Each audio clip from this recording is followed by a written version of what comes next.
US President Donald Trump's announcement of reciprocal tariffs on the 2nd of April, which was billed as America's Liberation Day, marks a seismic shift in global trade policy. It will have cascading effects on economies worldwide, both big and small. The reciprocal tariff policy, which imposes a baseline 10% tariff on all US imports, alongside targeted levies as high as 50% on some specific countries, is the most aggressive protectionist trade shift that we have seen since the 1930s. While Trump and his team have painted this as a corrective measure to try and supercharge domestic American industry and dismantle foreign trade barriers, this move has ignited fears of stagflation, breaking up of the global trading order, and potentially ushering in a global recession. Starting tomorrow, the United States will implement reciprocal tariffs on other nations.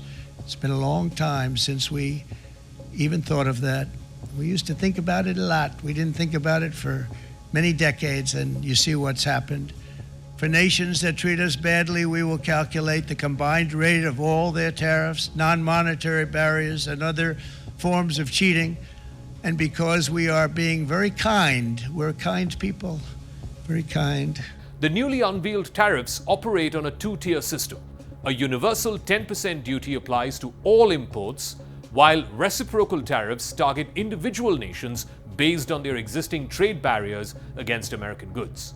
So China, for example, faces a 34% tariff, the European Union 20%, India 26%, and Vietnam 46%. Each of these figures have been calculated to mirror each of these countries, their tariff and non-tariff restrictions on American products.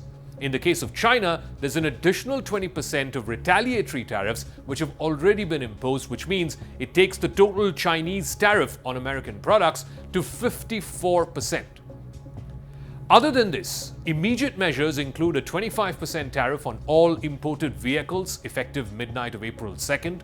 Auto parts will also face an identical 25%, but that will be installed from a month's time from now. Canada and Mexico, despite their USMCA free trade agreement, will see 25% tariffs on non-compliant goods until stricter border controls are implemented. We are prepared to respond. We are already finalizing the first package of countermeasures in response to tariffs on steel.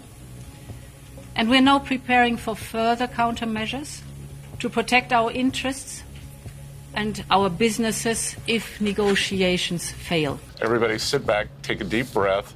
Don't immediately retaliate. Let's see where this goes, because if you retaliate, that's how we get escalation. Yet the Trump administration's confidence is in sharp contrast with stark warnings from economists. Over 80% of surveyed economists and bankers on Wall Street predict that the tariffs will exacerbate inflation. It's currently at 5.5%. It could exceed 6%. It will also trigger retaliatory measures which are capable of shaving off up to 0.5% of US GDP. American households face price hikes on goods ranging from cars to medicines to agricultural produce. Tariffs will likely raise inflation and thereby eat into people's savings. Economists are also predicting at least $100 billion plus in US economic losses and up to 0.5% GDP contraction. Trump administration, on the other hand, says it could raise up to $700 billion of new revenues, thereby almost erasing America's $1 trillion trade deficit. Which way the economic cookie crumbles, that is still up in the air.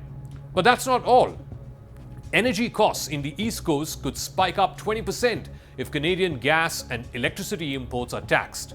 The cost of cars could go up by at least $3,000 per unit.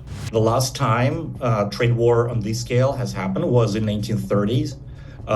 Exactly in 1930, it was SMOOT-HAWLEY Tariff Act, and it led to a global recession worldwide.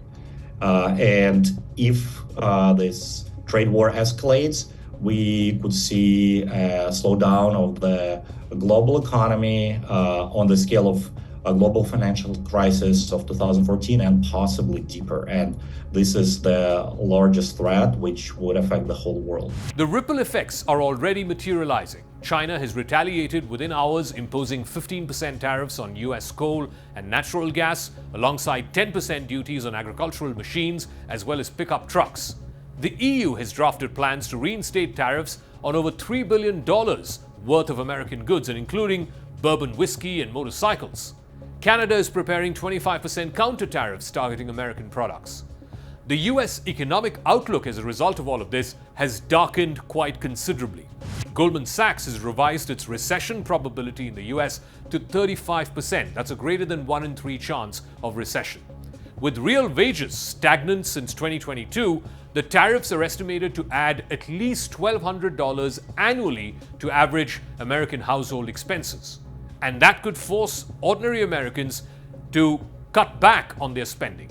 Retail giants like Target and Best Buy have already flagged margin pressures.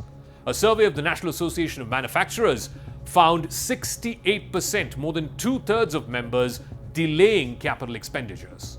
Federal Reserve officials are privately warning that they may have to accelerate interest rate hikes if tariffs push core inflation above 6%, which could risk a debt crisis. The IMF's revised 2025 global growth forecast is in the range of minus 0.7% to plus 2.1%. That once again underscores the risk of contagion because of reciprocal tariffs. President Trump referred to reciprocal tariffs. A reciprocal tariff would be 0, not 10%. The administration's tariffs have no basis in logic, and they go against the basis of our two nations partnership. This is not the act of a friend.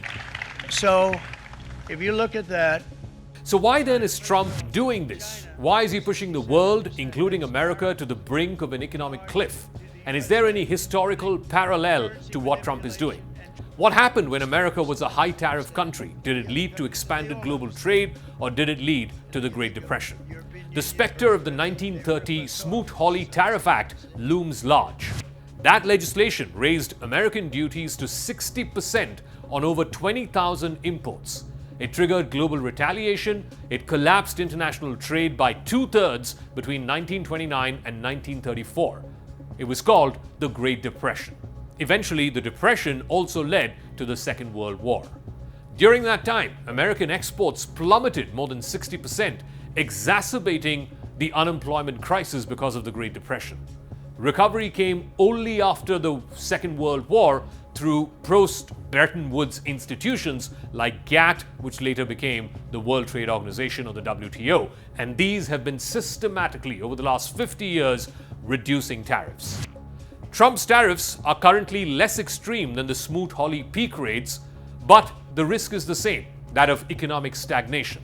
The 10% that Trump is levying as universal tariffs mirrors the 1930 SMOOT-HAWLEY Act and its across-the-board approach, while targeted rates, whether it's 46% on Vietnam, 54% on China, 26% on India, it is exceeding or in the same ballpark as the 30% average US tariff during the worst of the Great Depression.